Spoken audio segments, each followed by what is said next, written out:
नमस्कार, मैं आपकी होस्ट कुमुद त्यागी आपका स्वागत करती हूँ। आज बात करेंगे बिग गेम, एक बड़े खेल की जो इलेक्शन से पहले हमारे देश में खेला जा रहा है। तो वैसे तो हमारे देश में लेफ्ट लिबरल्स और जिहादीज़ और वेस्ट प्रेमी बहुत लंबे अरसे से हैं और वो लगातार हमारी संस्कृति और हमारे नेशनलिज़्म को कमज़ोर करने का लगातार प्रयास करते रहे हैं। लेकिन कुछ खास मौक़ों पर ये लोग बहुत युद्ध स्तर पर एक्टिव हो जाते हैं। तो चलिए शुरू करेंगे। एक-एक घटना को, एक-एक बात को कनेक्ट करने की कोशिश करेंगे हमारे 2024 के जनरल इलेक्शन के साथ। इलेक्शन से काफ़ी पहले से ही ये माहौल बनाया जाने की कोशिश हो रही है कि ये जो लोकप्रिय सरकार हमारी इस समय है, इसको फेल साबित कर दिया जाए और न केवल फेल साबित कर दिया जाए बल्कि इंटरनेशनल लेवल पर हमारे देश की इमेज को ख़राब कर दिया जाए और उसके लिए ज़िम्मेदार भी इस गवर्नमेंट को साबित कर दिया जाए ताकि ये सरकार फिर से इलेक्शन जीत न सके। शुरुआत करते हैं इंडी अलायंस से, उसके पीछे नहीं जाएंगे।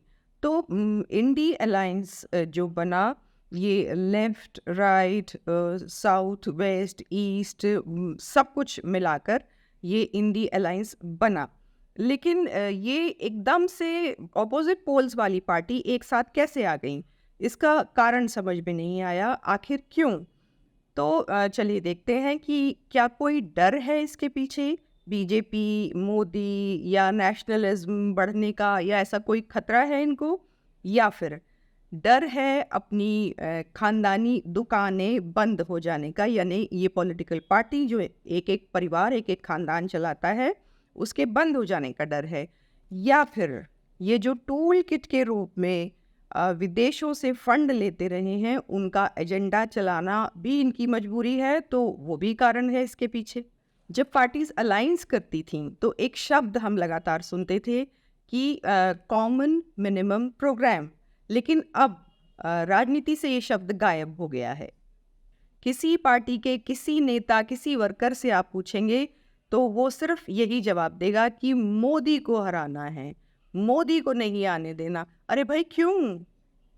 सबसे पहले देखते हैं कि इंडी अलायंस बना, अब उसके बाद एक जातीय जनगणना का इन्होंने एक मुद्दा उठाया, और लेकिन जनगणना हो भी गई जातीय आधार पर, लेकिन जो इन्होंने सोचा था कि जनता जातीय आधार पर बँट जाएगी और ये एक अलग ग्रुप बनाने में तैयार हो जाएंगे, एक ग्रुप बनाने में सफल हो जाएंगे जो कि इस सरकार के विरुद्ध होगा।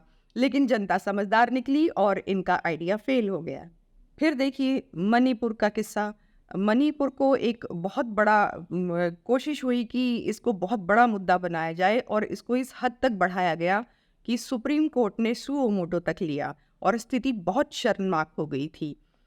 तो लेकिन जब ये बातें खुली तो पता चला किस किस का हाथ इसके पीछे था, चाइना, पाकिस्तान या विदेशी फंडिंग, सब कुछ इसमें, सब कुछ इसका राज सामने आता चला गया और सरकार ने इसको बहुत अच्छे से सुलझाया, मामले को बहुत अच्छे से हैंडल भी कर रही है गवर्नमेंट इसको। मामला निकला शरणार्थियों का और विदेशी फंडिंग का। यहाँ भी बात नहीं बनी। हल्द्वानी में देखिए हिंदू और मुसलमान का मामला बनाने की कोशिश हुई, हंगामा हुआ, लेकिन पता चला कि ये तो मामला था ज़मीनों के कब्ज़े का। इसको लैंड जिहाद भी मान सकते हैं। इसमें लैंड माफिया का नाम आया और जैसे जैसे परतें खुली तो पता चला कि सरकारी ज़मीनों पर या और रेलवे की ज़मीन पर एक बड़े भाग पर, बहुत बड़ी ज़मीन पर कब्ज़ा किया हुआ था। बहुत सारे अनऑथराइज कब्ज़े थे इसके अलावा भी, और ये जो रेलवे का कब्ज़ा खुला, ये जो मामला खुला, इसमें माफिया एक्सपोज हो गए। तो सारे मामले उल्टे पड़ते हुए दिखाई दे रहे हैं। अब आगे बात करेंगे प्रोटेस्टर्स प्रोटेस्ट की। देखिए मैं पहले बता दूं कि ये फार्मर्स प्रोटेस्ट नहीं है, ये एक ऐसा क्लास है, एक स्पेशल क्लास है जिनका बिजनेस और जिनका शौक है प्रोटेस्ट करना। तो मैं इनको प्रोटेस्टर्स प्रोटेस्ट कहूँगी, फार्मर्स प्रोटेस्ट नहीं। आप इनकी मांगे सुनेंगे तो आपको पता चल जाएगा कि किसानों को इनसे कोई मतलब नहीं है।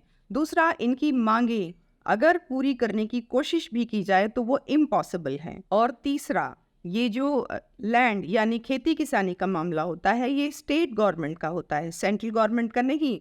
ये लोग क्यों दिल्ली घेरने के लिए निकले थे? इन्होंने अपनी सरकार से, स्टेट गवर्नमेंट से क्यों नहीं बोला? और आगे आप ये भी देखिए कि ये जो बहुत सारी मांगे इनके उसमें शामिल हैं, इन्होंने जो मांगे की हैं उसमें से बहुत सारी मांगे ऐसी हैं जो भगवंत मान की सरकार बनने से पहले इन्होंने वादे किए थे। तो वो वादे अगर ये पूरा कर देते हैं तो ये पूरा कर दें और प्रोटेस्ट को ख़त्म कर दें।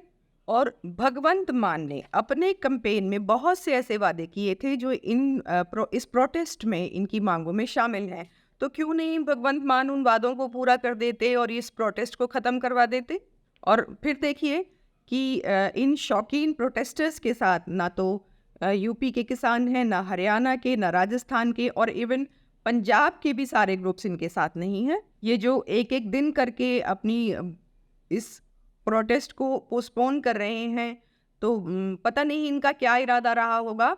लेकिन सरकार, मुझे लगता है, पूरी तरह से कॉन्फिडेंट है और सरकार ने सारे बैरियर्स जो लगाए हुए थे, इनको दिल्ली में घुसने से रोकने के लिए जो बैरियर्स थे, वो सब लगभग हटा दिए हैं। सरकार कॉन्फिडेंट है और उन्होंने डिसाइड कर लिया है कि क्या करना है इन प्रोटेस्टर्स के साथ। रही बात भारत जोड़ो न्याय यात्रा की, तो राहुल लगातार अपने भाषणों में अराजकता और north south east west divide सबकी बात कर रहे हैं और बस ये दिखाने की कोशिश कर रहे हैं कि देश में अराजकता है, असंतोष है। और ध्यान से देखिए तो आपको पता चलेगा कि ये जो सेंटिमेंट्स हैं, अराजकता, भ्रष्टाचार और असंतोष, ये वही सेंटिमेंट्स हैं जो कांग्रेस पार्टी के अंदर हैं और गांधी परिवार के अंदर भी हैं। आप महसूस कर रहे होंगे धीरे धीरे गांधी परिवार में जो सारा दारोमदार राहुल के ऊपर होता था, अब वो शिफ्ट कमान कांग्रेस की आपको प्रियंका वाड्रा के हाथों में जाती हुई दिखाई दे रही है। इसमें देखने की बात यह भी है कि राहुल गांधी न्याय यात्रा छोड़कर कैम्ब्रिज जाते हैं और लगभग उसी टाइम पर प्रोटेस्ट पोस्टपोन होती है। तो जबकि सामने ये भी आ रहा है अब तो कि वहाँ पर कोई ऐसा लेक्चर शेड्यूल ही नहीं था जिसको राहुल गांधी देने गए थे।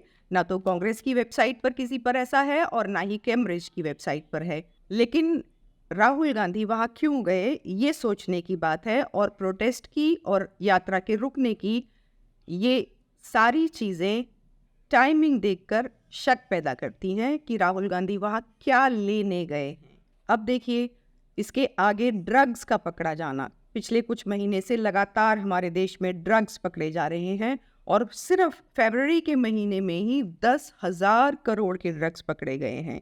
और अभी रिसेंटली 2,000 करोड़ का आपने सुना ही होगा। इस 2,000 करोड़ रुपए की ड्रग के पीछे जिसका नाम आ रहा है, जो अपराधी माना जा रहा है तमिलनाडु गवर्नमेंट के, उसके साथ बहुत पर्सनल कॉन्टैक्ट्स और रिलेशन सामने आ रहे हैं। ये और सोचने की बात है, ध्यान देने की बात है। कोई भी भारतीय इस बात को बहुत अच्छे से अब समझता है कि ड्रग्स जो एक जरिया होते हैं फंडिंग का, किसको फंडिंग चाहिए? पॉलिटिकल पार्टीज को, जिहादीज को और टेररिस्ट को।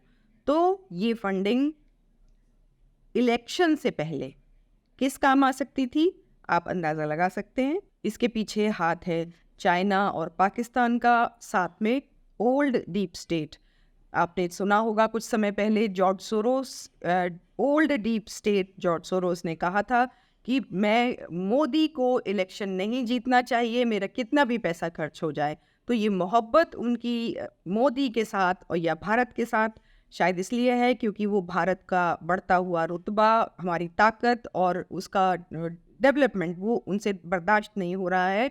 शायद उन्हें डाइजेस्ट करने में ज़्यादा टाइम लगेगा, लेकिन ऐसा लग रहा है कि उससे पहले ही इस डीप स्टेट में उनका टाइम पूरा हो जाएगा। तो इन बातों से साफ हो रहा है कि बाहरी ताकतें, कुछ बाहरी शक्तियां हमारे देश के अंदर के स्वार्थी और लालची लोगों के साथ इस अपकमिंग इलेक्शन को, जो हमारा लोकसभा का इलेक्शन होने जा रहा है, इस इलेक्शन को इन्फ्लुएंस करना चाहती है। और न केवल इन्फ्लुएंस करना चाहती हैं बल्कि हमारे भारत विरोधी विरोधी जो ताकतें हैं, चाहे टेररिस्ट हैं, चाहे जिहादीज़ हैं या जो भी हैं, उनको चाहे अनचाहे उनको बढ़ावा दे रहे हैं। उधर लेटेस्ट आपने सुना होगा बेंगलुरु के रामेश्वर कैफ़े में बम ब्लास्ट, जिसमें बहुत लोग घायल हुए। तो ऐसा भी कहा जा रहा है कि कह नहीं सकते ये एक्चुअल था या सिर्फ एक ट्रायल था। तो समय देखिए आप कि इलेक्शन से पहले इतना कुछ भारत में हो रहा है और आप देखते सुनते हैं कि कभी आवाज़ें आती हैं कि डेमोक्रेसी खतरे में है भारत की, मोदी डिक्टेटर हो जाएंगे, कहीं से आवाज़ आती है कि मुसलमानों के राइट्स को ख़त्म कर दिया जाएगा भारत में, कोई कहता है कि भारत हिंदू राष्ट्र बन जाएगा। तो ये सारी चीज़ें आप देख रहे हैं, इस तरह से वोटर्स को खींचने का एजेंडा चलाया जा रहा है, लेकिन मुझे लगता है कि ये एजेंडा उल्टा पड़ रहा है, क्योंकि मेरी नज़र में इस तरीके से मोदी के वोटर्स या बीजेपी के वोटर्स इंटेक्ट होते चले जा रहे हैं और मामला उल्टा ना पड़ जाए। क्योंकि मैं तो वोटिंग डेट्स का वेट कर रही हूँ, पोलिंग जिस दिन होगी मैं तो वेट कर रही हूँ। और आप चलिए अपनी राय इस बारे में ज़रूर लिखिएगा। अपना और अपनों का बहुत ध्यान रखिएगा। आज इस चर्चा को यहीं ख़त्म करते हैं, फिर मिलेंगे। नमस्कार।